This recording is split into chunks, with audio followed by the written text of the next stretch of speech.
And these photos look like they were freshly printed off the paper there. Hey YouTube, it's me, Zan Hughes, the founder of X-Ray's Theremin Museum. I kind of have a growing collection of this theremin stuff, this unique theremin history and such. So today, I have a really cool item I want to share with you.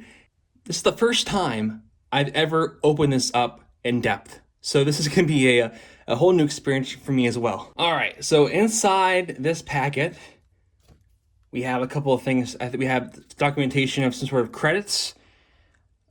I wonder if Brian Wilson's in this. I would assume he is. Wendy Carlos, look at that. This is a really cool piece of history. And some of the pages seem to be a little bit folded, I guess, the corner right there. But it's okay, though. That was not me. I did not fold that. But here we go. So we got all these different credits for the staff or the developers of the film. It's really cool. I mean, we got a lot to go here. So I'm going to go ahead and put this down right here. Over here, we have maybe some sort of documentation about Theremin, an Electronic Odyssey. There we go. I love that. A film by Stephen M. Martin. This must be, again, this is the press kit, right? So this is what they use probably for like news stations or kind of maybe video stores that seem to be promoting this film. And I'm going to read all of this eventually because this is probably some really accurate information. I would assume it was used in the documentary.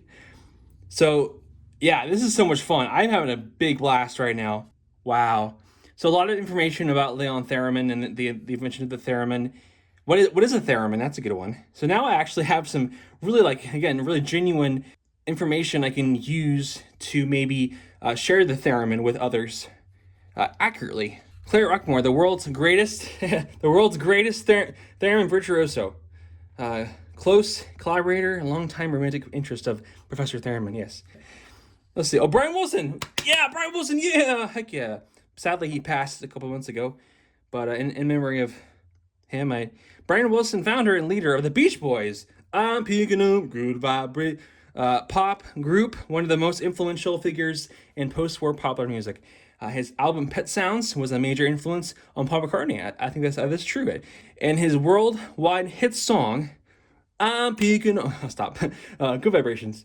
Changed the way rock and roll was produced and how it sounded. And that's heavily true. I mean, 65, that was a crazy awesome time for development of like rock and roll and heavier stuff, I think. So that's really cool. And then also Mr. Wilson's use of the theremin introduced electronic music to rock and roll.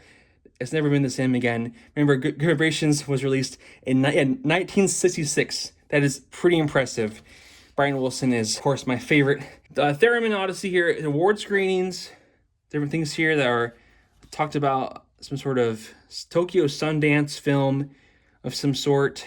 I've seen a lot of Japanese sellers on eBay selling a lot of different Japanese theremin items. One thing I saw was a lot of pamphlets and a lot of posters too, which was really, really cool. The Orion home video were released to video stores. This is probably the video stores, right? In 1996. That's pretty cool. I actually have a VHS tape I shared on this channel, and it was actually the promotional tape when it had like the screening and preview. You know what I mean? Here's some other things here. Different interesting stuff. I mean, this is stuff I don't think anybody's really seen before. I want to somehow scan this stuff if I can. Photo printer or photo scanner of some sort, right? So anyway, I'll have documents online for sure soon via my thereminmuseum.org website, which is not up to date or with a website builder yet. So I'm getting that going, guys. Heck yeah. This is the good stuff, right? This is the good stuff, isn't it? Okay, here we go. So this seems to be a really fresh photo, very, very shiny, as you can tell. I don't want to touch any of the ink on this. But inside this little kind of transparent paper here seems to be I'm very, very careful. 2 photos. Here is Claire Rockmore. Oh, this is a cool one. So this right here, if I can zoom in a little bit, maybe.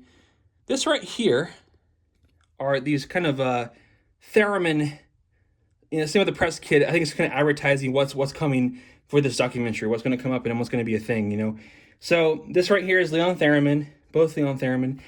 I think this is the guy that's the director, I believe. And these photos look like they were freshly print off the paper there.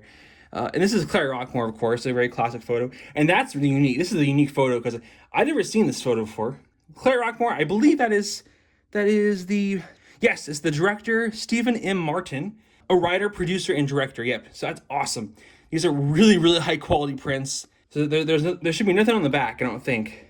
These are the two, so I want to put these back in their little case. Fresh printed, guys. Be very, very, very careful. So this is the last piece I'm going to show you here. This is kind of maybe the folder kind of pop out, and that's the logo of the documentary right there, as you can see. There's a Theremin, an Electronic Odyssey. That's awesome. If you're hoping for some documents you can read online, what's in the press kit, check out my website, thereminmuseum.org. I'll see you next time. Wee-you.